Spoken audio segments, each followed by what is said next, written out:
Welcome to chemistry point. तो class 11th का chapter number 5th thermodynamics lecture number रहेगा आज का 8th। और आज का जो टॉपिक है, आज स्टार्ट करते हैं एंट्रोपी के बारे में कि एंट्रोपी का मीनिंग क्या होता है, एंट्रोपी को अपन डिफाइन कैसे कर सकते हैं। बट लास्ट लेक्चर में कवर किया था स्पॉन्टेनियस प्रोसेस क्या होते हैं और नॉन स्पॉन्टेनियस प्रोसेस क्या होते हैं। ये सारा लास्ट लेक्चर में कवर किया था। स्पॉन्टेनिटी को अपन कैसे डिसाइड कर सकते हैं, इसके लिए क्या क्या क्राइटेरिया है, इसके लिए क्या क्या ड्राइविंग फोर्सेस हैं, तो ये सारा लास्ट लेक्चर में कवर किया था। तो आज का जो नेक्स्ट टॉपिक आता है, नेक्स्ट आता है इसमें एंट्रोपी, कि एंट्रोपी का मीनिंग क्या होता है। एंट्रोपी का मतलब होता है, इसका जो सिंबल होता है वो होता है एस होता है। अब इसका मीनिंग क्या होता है, एंट्रोपी का मतलब होता है डिसऑर्डर और रैंडमनेस ऑफ द सिस्टम। मतलब सिस्टम डिसऑर्डर फॉर्म में है या ऑर्डर फॉर्म में। अब ऑर्डर फॉर्म का मीनिंग क्या होता है, डिसऑर्डर फॉर्म का मीनिंग क्या होता है। एंट्रोपी का मतलब होता है डिसऑर्डर या रैंडमनेस। जितनी डिसऑर्डर ज्यादा, मतलब जितने पार्टिकल दूर दूर होते हैं, सिंपल सा मीनिंग है एंट्रोपी का कि पार्टिकल कितने दूर दूर है। जितने पार्टिकल दूर होंगे उतनी एंट्रोपी क्या होगी, ज्यादा। उतना डिसऑर्डर क्या आएगा, ज्यादा। उतनी रैंडमनेस क्या आएगी, ज्यादा। मतलब जितने पार्टिकल दूर उतना डिसऑर्डर ज्यादा, उतनी रैंडमनेस भी ज्यादा, उतनी एंट्रोपी भी क्या होगी, ज्यादा। तो एंट्रोपी मतलब पार्टिकल्स कितने दूर दूर है। जैसे मान लो एक सिंपल सा छोटा सा एग्जांपल देखें। मान लो अपने पास एक टेबल है और टेबल में अपने क्या किया है, अपने पास मान लो 50 बुक्स हैं, 50 बुक्स हैं। 50 बुक्स को अपने एक सीक्वेंस में अरेंज किया हुआ है। मतलब आपने क्या कर दी, 50 बुक्स को 5 रो में क्या कर दिया, डिवाइड कर दिया। जैसे फर्स्ट रो में रख दिया अपने 10 बुक्स, एक के ऊपर एक है, एक के ऊपर एक ऐसे लगा के। सेकंड रो में भी 10 बुक्स लगा दी। थर्ड रो में भी 10 बुक्स को ऐसे अपने अरेंज कर दिया। फोर्थ रो में भी 10 बुक्स को अपने अरेंज कर दिया।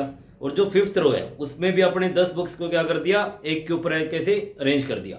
50 बुक्स को अपने से अरेंज किया हुआ एक ऑर्डर वे में। ये एक ऑर्डर फॉर्म है क्योंकि अपने अरेंज किया हुआ है। अगर अपन मान लो टेबल नीचे गिरा दे, मान लो टेबल था, टेबल को अपने नीचे गिरा दिया। जो 50 बुक्स थी जो पहले एक ऑर्डर फॉर्म में अरेंज थी, अब वो सारी क्या हो जाएंगी, बिखर जाएंगी, डिस्टर्ब हो जाएंगी। पहले ऑर्डर फॉर्म थी, अब वो सारी बिखर गई, उसको बोलते हैं डिसऑर्डर फॉर्म। और उसी को अपन क्या बोल देते हैं, एंट्रोपी। तो एंट्रोपी का मतलब होता है पार्टिकल्स कितने दूर दूर हैं, वो कितने डिसऑर्डर फॉर्म में, कितने वो रैंडम फॉर्म में, उसको बोलते हैं एंट्रोपी। कि एंट्रोपी का मीनिंग क्या होता है। तो एंट्रोपी का मतलब होता है इट इज डिसऑर्डर, या रैंडमनेस। इसको बोलते हैं अपन रैंडमनेस ऑफ ए सिस्टम, मतलब सिस्टम की कितनी रैंडमनेस है या डिसऑर्डर है। तो डिसऑर्डर या रैंडमनेस के ऊपर क्या बोल देते हैं, एंट्रोपी। की पार्टिकल कितने दूर दूर है। जैसे मान लो फॉर एग्जांपल अपने पास मान लो सॉलिड है।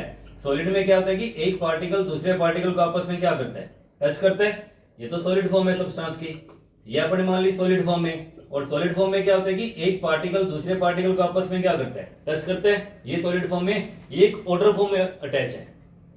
लिक्विड में क्या होता है कि पार्टिकल्स थोड़े से कहां जाएंगे, दूर जाएंगे। ये लिक्विड फॉर्म है। ये सब्सटेंस की कौन सी फॉर्म है, लिक्विड फॉर्म है। गैस फॉर्म में क्या होता है कि पार्टिकल्स काफी दूर दूर होते हैं। पार्टिकल्स क्या होते हैं, काफी दूर दूर होते हैं। और ये वाली कौन सी फॉर्म है, गैस फॉर्म है। और एंट्रोपी का मीनिंग क्या होता है, पार्टिकल्स कितने दूर दूर है। तो दूर दूर सबसे ज्यादा किसमें होते हैं, गैस में होते हैं। मतलब गैस में क्या होता है कि जो पार्टिकल्स है वो काफी दूर दूर होते हैं। अगर यहाँ पे पार्टिकल दूर दूर, तो यहाँ पे एंट्रोपी भी क्या होगी, सबसे ज्यादा। तो जितने पार्टिकल दूर उतने एंट्रोपी ज्यादा। तो इसकी एंट्रोपी क्या होगी, सबसे ज्यादा, इसकी कम। और ये तो ऑर्डर फॉर्म है, ये तो ऑर्डर फॉर्म है, एक मतलब सीक्वेंस में अटैच है। जैसे फर्स्ट पार्टिकल आ गया, फिर सेकंड आ जाएगा, फिर थर्ड आ जाएगा, फोर्थ आ जाएगा। तो इसमें तो एक ऑर्डर फॉर्म में अटैच है। और अपने क्या पढ़ना है, डिसऑर्डर फॉर्म पढ़नी है। तो ये डिसऑर्डर फॉर्म है, पार्टिकल इसमें कहां जा रहे हैं, दूर दूर जा रहे हैं। इसलिए उसकी एंट्रोपी सबसे ज्यादा, इसकी कम, इसकी सबसे कम। तो गैस की एंट्रोपी क्या होती है, सबसे ज्यादा, उससे कम लिक्विड की, सबसे कम सॉलिड की। जैसे मान लो फॉर एग्जांपल, अब एंट्रोपी क्या होता है, एक स्टेट फंक्शन होता है। फर्स्ट लेक्चर में पढ़ा था जब थर्मोडायनेमिक्स स्टार्ट किया था कि स्टेट फंक्शन का मीनिंग क्या होता है, पाथ फंक्शन का मीनिंग क्या होता है। स्टेट फंक्शन में क्या होता है कि जैसे मान लो अपने पास मान लो सॉलिड है। सॉलिड में क्या होता है कि पार्टिकल आपस में क्या होते हैं, अटैच होते हैं। इसका अपन ने गैसियस फॉर्म में क्या कर दिया, चेंज कर दिया हीट करके। तो पार्टिकल्स कहाँ जाएंगे, दूर जाएंगे। इसकी कुछ ना कुछ एंट्रोपी होगी, यहाँ पे एंट्रोपी काफी कम होगी, यहाँ पे एंट्रोपी क्या होगी, ज्यादा, क्योंकि पार्टिकल कहाँ चले गए, दूर। अब एंट्रोपी में कैसे चेंज आ रहा है उस पर डिपेंड नहीं करती एंट्रोपी, कि उसकी इनिशियल वैल्यू क्या है एंट्रोपी की, और एंट्रोपी की फाइनल वैल्यू क्या है। पाथ पे डिपेंड नहीं करेगी, सिर्फ डिपेंड करेगी इनिशियल वैल्यू क्या है एंट्रोपी की, और एंट्रोपी की फाइनल वैल्यू क्या है। चेंज कैसे हुआ एंट्रोपी में उस पर डिपेंड नहीं करती, पाथ पे वो डिपेंड नहीं करती।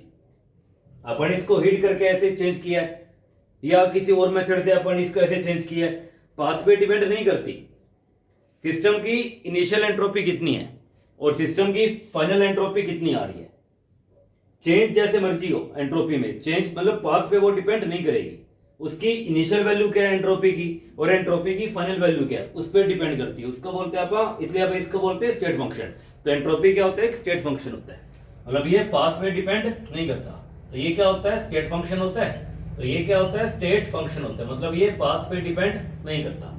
तो ये पाथ पे डिपेंड नहीं करेगा, ये सिर्फ इनिशियल स्टेट क्या है और उसकी फाइनल स्टेट क्या है उस पर डिपेंड करेगा, इसलिए आप इसको बोलते हैं स्टेट फंक्शन। और अगर आप देखें डेल्टा एस में क्या हो जाएगा, फाइनल एंट्रोपी माइनस में क्या हो जाएगा, इनिशियल एंट्रोपी, वही पढ़ते हैं। फाइनल एंट्रोपी अपने मान ली S2 है, इनिशियल एंट्रोपी कितना हो जाएगा S1, तो जो डिफरेंस आएगा उसी डिफरेंस का अपन क्या बोलते हैं, डेल्टा एस। और डेल्टा एस क्या होता है, एंट्रोपी चेंज। डेल्टा एस को अपन क्या बोलेंगे, एंट्रोपी चेंज, मतलब सिस्टम के एंट्रोपी में कितना चेंज आ रहा है। कि फाइनल एंट्रोपी माइनस में क्या हो जाएगा, इनिशियल एंट्रोपी। तो दोनों में जो भी डिफरेंस आएगा उसी डिफरेंस को अपन क्या बोल देते हैं, डेल्टा एस बोल देते हैं। या इसको आप ऐसा भी तो लिख सकते हैं कि delta S is equal to क्या हो जाएगा, एंट्रोपी ऑफ प्रोडक्ट माइनस में क्या हो जाएगा, एंट्रोपी ऑफ रिएक्टेंट। तो ये डिफरेंस भी क्या आएगा, डेल्टा एस, मतलब एंट्रोपी चेंज है। तो जैसे मर्जी लिख दो, S2 माइनस में S1 या SP माइनस में SR, that is entropy of product minus में एंट्रोपी ऑफ रिएक्टेंट। अब एंट्रोपी में चेंज आप कैसे कैसे अपन ला सकते हैं, एंट्रोपी में चेंज आप कैसे कैसे ला सकते हैं। जैसे इसमें अगर आप देखें, जैसे मान लो फॉर एग्जांपल अपने पास मान लो सॉलिड फॉर्म में, अपने पास मान लो कि सब्सटेंस है सॉलिड फॉर्म में, अपने मान लिया अपने पास मान लो कि सब्सटेंस सॉलिड फॉर्म में, इसको अपने हीट करना स्टार्ट कर दिया, इसको अपने हीट करना स्टार्ट कर दिया, और हीट अपने मान लो काफी ज्यादा कर दिया। तो मान लो सॉलिड सीधा ही गैस में चेंज हो गया, अपने मान लिया सॉलिड सीधा ही किस में चेंज हो गया, गैस में चेंज हो गया। तो एंट्रोपी में चेंज भी क्या आएगा, ज्यादा। यहाँ पे तो एंट्रोपी बहुत कम है, यहाँ पे एंट्रोपी क्या है, बहुत ज्यादा है। मतलब जो डेल्टा एस है वो किस पे डिपेंड करेगा, क्यू पे, अपन ने कितना हीट किया। मतलब जितना हीट आप ज्यादा करेंगे उतना एंट्रोपी में चेंज क्या आएगा, ज्यादा। जितना हीट आप ज्यादा करेंगे उतना एंट्रोपी में चेंज क्या आएगा, ज्यादा आएगा। एक रिलेशन ये वाला बनेगा, मतलब जितना हीट आप ज्यादा करेंगे उतना एंट्रोपी में चेंज भी क्या आएगा, ज्यादा आएगा। ये बनेगा फर्स्ट रिलेशन। यहाँ पे मैं लिख देता हूं कि delta S is directly proportional to Q. मतलब जितना आप हीट ज्यादा करेंगे, जितना आप हीट ज्यादा करेंगे उतना एंट्रोपी में चेंज भी क्या आएगा, ज्यादा आएगा। ये तो हो गया फर्स्ट फैक्टर, हो गया हीट वाला। सेकंड फैक्टर आता है इसमें टेम्परेचर की, टेम्परेचर कैसे वेरी करेगा एंट्रोपी को। मतलब टेम्परेचर अगर आप चेंज करते हैं तो एंट्रोपी में कैसे चेंज आएगा। जैसे मान लो ये तो था हीट वाला, कि अगर आप जितना हीट, ये तो सिंपल था, क्योंकि अगर आप हीट करेंगे किसी भी सब्सटेंस को, अगर आप हीट करेंगे, जैसे मान लो अपने पास मान लो आइस है, अब आइस को हीट करना स्टार्ट कर दो, मेल्ट होनी चाहिए, मतलब मेल्ट होके वो लिक्विड फॉर्म में चेंज होना स्टार्ट हो जाएगी। अब सॉलिड से लिक्विड फॉर्म में चेंज हो रहा है, एंट्रोपी में चेंज तो ज्यादा आएगा। और जितना हीट आप ज्यादा करेंगे उतने एंट्रोपी में चेंज भी क्या आएगा, ज्यादा। मतलब जो जितना हीट आप ज्यादा करेंगे उतना एंट्रोपी में चेंज क्या आएगा, ज्यादा आएगा। सेकंड जो फैक्टर आता है, सेकंड आता है इसमें, ये फैक्टर फर्स्ट था, तो ये फैक्टर था अपना फर्स्ट, कि हीट के साथ एंट्रोपी में कैसे चेंज आएगा। सेकंड जो फैक्टर आता है, सेकंड आता है इसमें टेम्परेचर, ये टेम्परेचर के साथ एंट्रोपी में कैसे चेंज आएगा, टेम्परेचर के साथ एंट्रोपी में कैसे चेंज आएगा। इसमें क्या होता है कि जैसे मान लो अपने पास मान लो कोई भी सब्सटेंस है, अपने पास मान लो कोई भी सब्सटेंस है, अपने मान लिया अपने पास एक सब्सटेंस एक्स है, अपने मान लिया अपने पास एक सब्सटेंस एक्स है 0 डिग्री सेल्सियस पे, मान लिया वाटर ही अपने पास, अपने मान लिया वाटर है, सब्सटेंस अपने पास एक्स अपना क्या है, एक्स अपना क्या है, वाटर है। और 0 डिग्री सेल्सियस पे वाटर किसकी फॉर्म में होता है, आइस की फॉर्म में होता है। 0 डिग्री सेल्सियस पे मान लो वाटर है, वाटर किसकी फॉर्म में होता है? आइस की फॉर्म में होता है। और आइस में क्या होता है कि पार्टिकल्स काफी, क्योंकि आइस सॉलिड फॉर्म है, और सॉलिड फॉर्म में क्या होता है कि एक पार्टिकल दूसरे पार्टिकल को आपस में क्या करेगा? टच भी करेगा। और ये बात हो रही है 0 डिग्री सेल्सियस पे। ये 0 डिग्री सेल्सियस पे आपने मान लो इसको 100 किलो जूल पर मोल से हीट करना स्टार्ट कर दिया। 0 डिग्री सेल्सियस पे आपने 100 किलो जूल पर मोल से हीट करना स्टार्ट कर दिया, मेल्ट होना स्टार्ट हो जाएगा, एंट्रोपी में चेंज आएगा, एंट्रोपी में चेंज आएगा। ये मान लो एंट्रोपी में चेंज आ गया, पार्टिकल कहां चले जाएंगे? दूर दूर चले जाएंगे। और अगर आप इस सिस्टम को 100 डिग्री सेल्सियस पे, अगर आप वाटर को 100 डिग्री सेल्सियस पे, वाटर 100 डिग्री सेल्सियस पे क्या होता है? वेपर की फॉर्म में होगा, मतलब पार्टिकल्स ऑलरेडी दूर दूर होंगे, पार्टिकल्स ऑलरेडी क्या होंगे? दूर दूर होंगे। 100 डिग्री सेल्सियस पे बात हो रही है, 0 डिग्री सेल्सियस पे वाटर होता है आइस की फॉर्म में, और आइस में पार्टिकल्स क्या होते हैं? पास पास होते हैं। अपने क्या किया? 0 डिग्री सेल्सियस पे वाटर को 100 किलो जूल पर मोल से अपने हीट करना स्टार्ट कर दिया। मान लो वाटर वेपर में चेंज होना स्टार्ट हो गया, वेपर में चेंज हो जाएगा। फिर अपने क्या किया? 100 डिग्री सेल्सियस पे टेम्परेचर अपने क्या कर दिया? इंक्रीज कर दिया।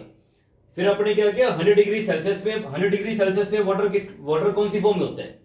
वेपर की फॉर्म में होता है। वाटर कौन सी फॉर्म में होता है? वेपर की फॉर्म में होता है। और वेपर में पार्टिकल्स क्या होते हैं? ऑलरेडी दूर दूर होते हैं।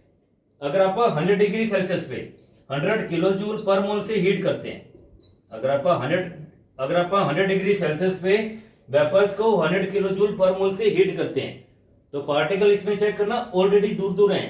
अब और कितना दूर जा पाएंगे? जा ही नहीं पाएंगे ज्यादा दूर, क्योंकि ऑलरेडी दूर दूर है। थोड़ा बहुत दूर जाएंगे, ज्यादा दूर नहीं जाएंगे।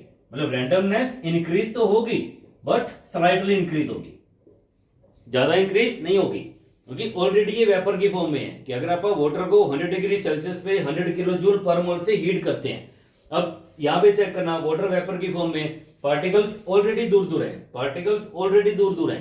अगर आप इसको हीट भी करते हैं तो पार्टिकल्स और ज्यादा दूर नहीं जाएंगे। मतलब टेम्परेचर इंक्रीज करने से रैंडमनेस में ज्यादा चेंज नहीं आएगा। अगर आप टेम्परेचर इंक्रीज करते हैं, रैंडमनेस में ज्यादा चेंज नहीं आएगा। इसको आप ऐसा लिख सकते हैं कि अगर आप टेम्परेचर इंक्रीज करते हैं, तो टेम्परेचर अगर आप इंक्रीज करते हैं, रैंडमनेस में ज्यादा चेंज नहीं आएगा। तो ये फिर क्या बनेगा? इनवर्सली बनेगा। तो ये फिर क्या बनेगा? इनवर्सली बनेगा। टेम्परेचर तो आपने इंक्रीज कर दिया, बट रैंडमनेस में ज्यादा चेंज नहीं आएगा। As we increase the temperature, randomness not much increase, क्योंकि पार्टिकल ऑलरेडी दूर दूर हैं। अगर आप इसको 100 डिग्री सेल्सियस पे 100 किलो जूल पर मोल से हीट भी करते हैं, तो पार्टिकल्स और ज्यादा दूर नहीं जाएंगे, रैंडमनेस में ज्यादा चेंज नहीं आएगा। इसलिए डेल्टा एस और टेम्परेचर दोनों में रिलेशन क्या बनेगा? इनवर्सली बनेगा। और अगर आप इन दोनों को अगर आप आपस में कंपेयर करते हैं, यहाँ पे डेल्टा एस और क्यू में दोनों में रिलेशन क्या आ रहा है? डायरेक्टली। और यहाँ पे डेल्टा एस और टेम्परेचर दोनों में रिलेशन क्या बनेगा? Inversely proportional. तो ओवरऑल फॉर्मूला क्या बनेगा? ऊपर क्या आ जाएगा? क्यू, और टेम्परेचर डेल्टा एस के क्या है? इनवर्सली है, तो ये फिर क्या बनेगा? क्यू डिवाइड में टी। अगर आप इन दोनों का आपस में कंपेयर करते हैं, तो यहाँ से फॉर्मूला फिर क्या बनना चाहिए? तो ये हुआ क्लियर यहाँ तक कि वो रिलेशन बना कैसे। तो दो फैक्टर से एंट्रोपी इफेक्ट होती है, एक होता है हीट, एक होता है टेम्परेचर। तो अगर आप दोनों को कंपेयर करके एक फॉर्मूला बनाएं, अगर आप दोनों को कंपेयर करके एक फॉर्मूला बना दें, तो फॉर्मूला कुछ इस तरह से बनेगा। तो फर्स्ट रिलेशन में चेक करना, जो डेल्टा एस आ रहा है, डेल्टा एस क्यू के क्या आ रहा है? Directly proportional. और सेकंड फैक्टर में क्या आ रहा है? जो डेल्टा एस है वो टेम्परेचर के क्या आ रहा है? इनवर्सली प्रोपोर्शनल आ रहा है। अब यहां से चेक करना, तो यहां से डेल्टा एस किसके इक्वल आ जाएगा? ऊपर क्या आ रहा है? क्यू, नीचे यहाँ पे क्या आ रहा है? टी। तो ऊपर क्यू, नीचे क्या लिखेंगे? टी। तो ये बनेगा रिलेशन कि delta S is equal to क्या बनेगा? क्यू डिवाइड में टी। ये रिलेशन बनेगा। Delta S is equal to क्या बनेगा? क्यू डिवाइड में टी। तो ये एंट्रोपी चेंज को निकालने का फॉर्मूला है कि delta S is equal to Q divide में टी। क्यू डिवाइड में क्या बनेगा? टी। तो ये एंट्रोपी चेंज को निकालने का फॉर्मूला है। यूनिट भी यहीं से बन जाएगा। डेल्टा एस का यूनिट ऊपर, क्यू मतलब हीट, हीट का यूनिट जूल, टेम्परेचर का केल्विन, केल्विन ऊपर ले जाओ तो ये जूल पर केल्विन। और एंट्रोपी को जैसे अपने एंथैल्पी पढ़ा था, एंथैल्पी को अपन डिफाइन करते हैं हमेशा 1 मोल के लिए, वैसे ही एंट्रोपी को भी आप डिफाइन करते हैं हमेशा 1 मोल के लिए, तो साथ में आप क्या लिखेंगे पर मोल, मतलब आप इसको 1 मोल के लिए डिफाइन करते हैं, तो ये जूल पर केल्विन पर मोल बनेगा। तो ये इसका फॉर्मूला है एंट्रोपी चेंज का कि जूल पर केल्विन पर मोल। हुआ क्लियर यहां तक कि delta S is equal to Q divide में क्या आएगा, टी आएगा। और अगर मान लो अपने पास आइसोलेटेड सिस्टम है, फॉर आइसोलेटेड सिस्टम, और आइसोलेटेड सिस्टम क्या होते हैं ये भी पीछे पढ़ा था, तो पीछे वाले वीडियोस जरूर देखना। आइसोलेटेड सिस्टम बता रखे वहां पे कि आइसोलेटेड सिस्टम क्या होता है। आइसोलेटेड सिस्टम वो होते हैं जिसमें सिस्टम और सराउंडिंग के बीच में हीट का एक्सचेंज नहीं होता, कि there is no exchange of heat take place between system and surrounding, मतलब ना तो सिस्टम से हीट बाहर जाएगी और ना ही सिस्टम के अंदर हीट आएगी, हीट का एक्सचेंज नहीं होता। तो आइसोलेटेड सिस्टम के लिए क्यू इज इक्वल टू क्या आ जाएगा, 0। क्यू इज इक्वल टू क्या आएगा, 0। अब क्यू की वाली वैल्यू पुट कर दो यहाँ पे, तो आइसोलेटेड सिस्टम के लिए यहाँ पे क्या आ जाएगा, 0 डिवाइड में टी, तो डेल्टा एस क्या आ जाएगा, 0। तो आइसोलेटेड सिस्टम के लिए डेल्टा एस क्या आएगा, 0। आइसोलेटेड सिस्टम के लिए डेल्टा एस क्या आएगा, 0, मतलब एंट्रोपी में कोई चेंज नहीं आएगा, एंट्रोपी में कोई चेंज नहीं आएगा। वह क्लियर यहां तक। इसके बाद जैसे कुछ डेफिनेशन एंथैल्पी में पढ़ी थी, एंथैल्पी में 12 डेफिनेशंस कवर की थी, एंथैल्पी में 12 डेफिनेशंस कवर की थी। वैसे एंट्रोपी में भी कुछ इसमें डेफिनेशंस है। फर्स्ट इसमें जो डेफिनेशन आती है, फर्स्ट आती है इसमें एंट्रोपी ऑफ फ्यूजन, एंथैल्पी के साथ मिलती जुलती डेफिनेशन है। तो फर्स्ट आता है इसमें एंट्रोपी ऑफ फ्यूजन, कि अपन एंट्रोपी ऑफ फ्यूजन को जैसे एंथैल्पी ऑफ फ्यूजन पढ़ा था वैसे एंट्रोपी ऑफ फ्यूजन भी होता है। तो इसमें जो फर्स्ट डेफिनेशन आती है, फर्स्ट आता है इसमें एंट्रोपी ऑफ फ्यूजन। तो फर्स्ट आता है इसमें एंट्रोपी ऑफ फ्यूजन, कि एंट्रोपी ऑफ फ्यूजन को आप कैसे आप डिफाइन कर सकते हैं। यहां पे चेक करना, बात हो रही है फ्यूजन की, बात हो रही है फ्यूजन की। अब फ्यूजन का मीनिंग क्या होता है, फ्यूजन का मतलब होता है जब सॉलिड किसमें चेंज होता है, लिक्विड में, इसको बोलते हैं फ्यूजन। और एंट्रोपी को आप कितने मोल के लिए डिफाइन करते हैं, सिर्फ और सिर्फ 1 मोल के लिए। मतलब जब 1 मोल ऑफ सॉलिड लिक्विड में चेंज होगा अपने बॉइलिंग पॉइंट पे या मेल्टिंग पॉइंट पे, सॉलिड जब लिक्विड में चेंज होता है इस प्रोसेस को आप क्या बोलते हैं, मेल्टिंग बोल देते हैं। तो ये प्रोसेस किस टेम्परेचर पे होगा, मेल्टिंग पॉइंट पे होगा। मतलब जब 1 मोल ऑफ सॉलिड लिक्विड में चेंज होगा अपने मेल्टिंग पॉइंट पे, तब एंट्रोपी में जो भी चेंज आएगा उसी एंट्रोपी चेंज को बोलता है एंट्रोपी ऑफ फ्यूजन। इसका मीनिंग समझना कि फ्यूजन वर्ड का मीनिंग क्या है। सॉलिड चेंज होता है लिक्विड में, मतलब entropy change when 1 mole of solid changes into liquid form at its melting point, at its melting point. तो तब जो एंट्रोपी में चेंज आएगा उसी एंट्रोपी चेंज को बोलते हैं एंट्रोपी ऑफ फ्यूजन बोल देते हैं। जैसे ये सॉलिड है, ये लिक्विड है, सॉलिड अपना क्या हो जाएगा रिएक्टेंट, लिक्विड अपना क्या हो जाएगा प्रोडक्ट, पी डेल्टा एस लिखना है। डेल्टा एस आप कैसे लिखते होते हैं, एंट्रोपी ऑफ प्रोडक्ट माइनस में एंट्रोपी ऑफ क्या होता है रिएक्टेंट। तो यहां से डेल्टा एस किसकी इक्वल आ जाएगा, प्रोडक्ट में अपना क्या है लिक्विड है, तो एंट्रोपी ऑफ एसएल मतलब एंट्रोपी ऑफ लिक्विड, माइनस में क्या हो जाएगा एंट्रोपी किसकी, रिएक्टेंट क्या है सॉलिड है, तो एस एस, एस एस मतलब entropy of solid, entropy of liquid minus में क्या हो जाएगा एंट्रोपी ऑफ सॉलिड, ये बनेगा। और पीछे डेल्टा एस किसकी बात हो रही है, फ्यूजन की, तो यहां पे लिख दो fusion, delta S fusion is equal to क्या आ जाएगा क्यू डिवाइड में क्या आ जाएगा टी, और टेम्परेचर अपने कौन सा यूज किया मेल्टिंग पॉइंट, तो क्यू डिवाइड में क्या आ जाएगा टी एम, टी एम मतलब मेल्टिंग पॉइंट की बात हो रही है। यहाँ पे जो टी एम है, टी एम किसको रिप्रेजेंट करेगा मेल्टिंग पॉइंट को, तो इसमें जो टी एम है, टी एम इसमें किसको रिप्रेजेंट करेगा मेल्टिंग पॉइंट को, क्योंकि ये वाला जो प्रोसेस है ये मेल्टिंग पॉइंट होता है कि जब 1 मोल ऑफ सॉलिड लिक्विड में चेंज होगा तब एंट्रोपी में जितना भी चेंज आएगा उसी चेंज को बोलते हैं एंट्रोपी ऑफ फ्यूजन। और ये इसको निकालने का फॉर्मूला है क्यू डिवाइड में क्या हो जाएगा टीएम, और क्यू क्या होता है हीट, मतलब किसी रिएक्शन में कितनी हीट एब्जॉर्ब होगी या रिलीज होगी, उसी हीट को आप क्या बोलते हैं एंथैल्पी चेंज, मतलब किसी रिएक्शन में कितनी हीट एब्जॉर्ब होगी या रिलीज होगी उसी हीट को आप क्या बोलते हैं एंथैल्पी चेंज। तो क्यू को फिर आप क्या लिख सकते हैं डेल्टा एच भी लिख सकते हैं, डेल्टा एच डिवाइड में क्या हो जाएगा टी एम, मतलब डेल्टा एच के 2 फॉर्मूले बनेंगे, अलग से लिख देता हूं मैं, इसको मैं अलग से लिख देता हूं, एक फॉर्मूला तो ये वाला वो सेकंड फॉर्मूला क्या बनेगा, delta S fusion is equal to यहाँ पे क्या आ जाएगा, डेल्टा एच डिवाइड में क्या आ जाएगा, टी एम। तो ये दो फॉर्मूले हैं, ये दो फॉर्मूले हैं डेल्टा एस को निकालने के, एंट्रोपी ऑफ फ्यूजन, ये वाले फॉर्मूले। बस जैसा इसका मीनिंग है वैसे डेफिनेशन बनेगी। ये फर्स्ट है एंट्रोपी ऑफ फ्यूजन। सेकंड आ जाएगा एंट्रोपी ऑफ वेपोराइजेशन, सेकंड आता है इसमें एंट्रोपी ऑफ वेपोराइजेशन। तो ये तो फर्स्ट। सेकंड आता है इसमें एंट्रोपी ऑफ वेपोराइजेशन, कि एंट्रोपी ऑफ वेपोराइजेशन में क्या होता है। तो यहां पे बस थोड़ा थोड़ा चेंज आएगा, इसी में चेंज करूंगा मैं, यहां पे चेंज आएगा, यहां पे चेंज आएगा, इधर भी चेंज आएगा, क्योंकि अब बात हो रही है वेपोराइजेशन की, यहां पे भी चेंज आ जाएगा। तो इसमें जो सेकंड डेफिनेशन आती है, सेकंड आती है इसमें entropy of vaporisation, entropy of vaporisation, entropy of vaporisation. अब वेपोराइजेशन का मीनिंग क्या होता है, वेपोराइजेशन मतलब जब सॉलिड वेपर में चेंज होता है, सॉलिड या लिक्विड, सॉरी, जब लिक्विड वेपर में चेंज होता है। वेपोराइजेशन मतलब जब लिक्विड वेपर में चेंज होता है। और कितना मोल आप यूज करेंगे, 1 मोल। मतलब जब 1 मोल ऑफ लिक्विड, जब 1 मोल ऑफ लिक्विड वेपर में चेंज होगा तब एंट्रोपी में चेंज आएगा, और उसी एंट्रोपी चेंज को बोलते हैं एंट्रोपी ऑफ वेपोराइजेशन। तो वेपोराइजेशन का मतलब होता है जब लिक्विड वेपर में चेंज होता है, मतलब जब 1 मोल ऑफ लिक्विड वेपर में चेंज होगा तो इस प्रोसेस में जो भी एंट्रोपी में चेंज आएगा उसी एंट्रोपी चेंज को बोलता है एंट्रोपी ऑफ वेपोराइजेशन।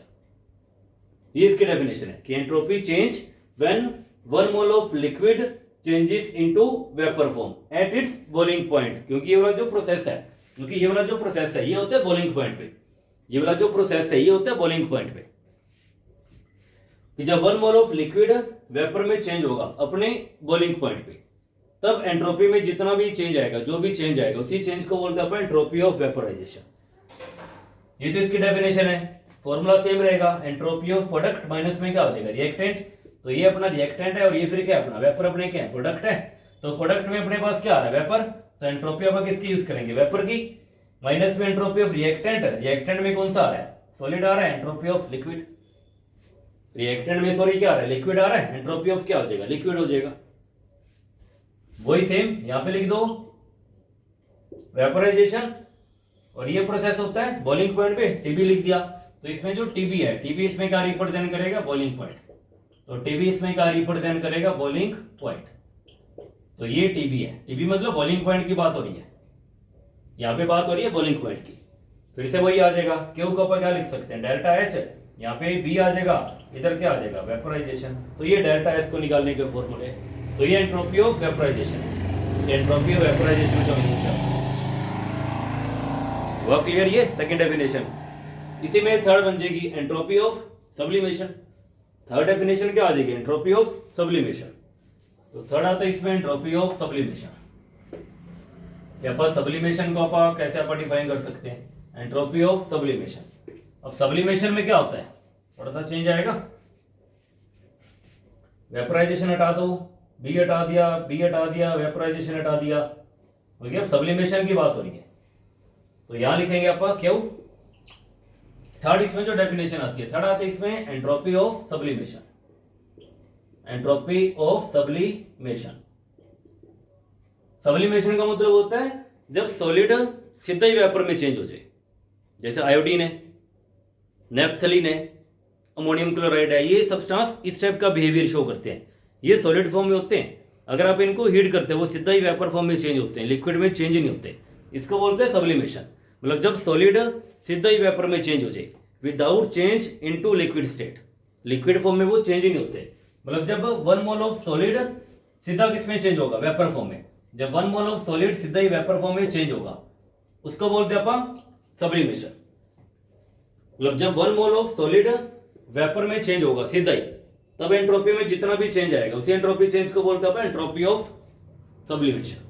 कि जब 1 मोल ऑफ सॉलिड सीधा वेपर में चेंज होगा तब एंट्रोपी में जो चेंज आएगा उसी एंट्रोपी चेंज को बोलते हैं एंट्रोपी ऑफ सब्लिमेशन। 1 मोल के लिए डिफाइन करना है, फॉर्मूला सेम ही है। प्रोडक्ट में क्या आ रहा है, वेपर आ रहा है, एंट्रोपी ऑफ वेपर। रिएक्टेंट में क्या आ रहा है, सॉलिड आ रहा है, तो एंट्रोपी ऑफ क्या हो जाएगा, सॉलिड। मतलब ये क्या है, एंट्रोपी ऑफ वेपर माइनस में एंट्रोपी ऑफ सॉलिड। और ये प्रोसेस एक पर्टिकुलर टेम्परेचर पे होता है। जैसे आयोडीन के लिए टेम्परेचर चाहिए वो 77 डिग्री सेल्सियस होता है। तो अगर आप सब्सटेंस चेंज करेंगे तो टेम्परेचर भी क्या हो जाएगा, चेंज हो जाएगा। अमोनियम क्लोराइड के लिए कुछ और टेम्परेचर है, नेफ्थलीन के लिए कुछ और टेम्परेचर है। तो मतलब ये हर एक सब्सटेंस के लिए टेम्परेचर क्या होता है, फिक्स होता है कि जब 1 मोल ऑफ सॉलिड वेपर में चेंज होगा एट ए पर्टिकुलर टेम्परेचर, किसी एक पर्टिकुलर टेम्परेचर पे, तब एंट्रोपी में जितना भी चेंज आएगा, जो भी चेंज आएगा, उसी एंट्रोपी चेंज को बोलते हैं entropy of vaporization, sorry entropy of sublimation. Sublimation की बात हो रही है, सॉलिड सीधे वेपर में चेंज हो रहा है। तो यहाँ पे क्या लिखेंगे, क्यों यहाँ पे लिख दो बस सब्लिमेशन, यहाँ लिख दो सब्लिमेशन, यहाँ पे लिख दो सब्लिमेशन, बाकी फॉर्मूला क्या चलेगा, सेम, बाकी फॉर्मूले सेम है, क्यू डिवाइड में टी, क्यू डिवाइड में टी, या डेल्टा एच डिवाइड में क्या हो जाएगा, टी हो जाएगा। तो ये था कंप्लीट एक एंट्रोपी का टॉपिक कि एंट्रोपी का मीनिंग क्या होता है, कितने टाइप्स की एंट्रोपी होती है, मैथमेटिकली आप एंट्रोपी को कैसे आप फाइंड आउट कर सकते हैं। तो आज के लेक्चर में इतना ही, एंट्रोपी वाला पार्ट सारा कंप्लीट है। इसके बाद जो नेक्स्ट लेक्चर रहेगा वो रहेगा सेकंड लॉ ऑफ थर्मोडायनेमिक्स, कि थर्मोडायनेमिक्स का सेकंड लॉ क्या कहता है। तो आज के लेक्चर में इतना ही। वीडियो को शेयर करना, लाइक करना, चैनल को सब्सक्राइब करना।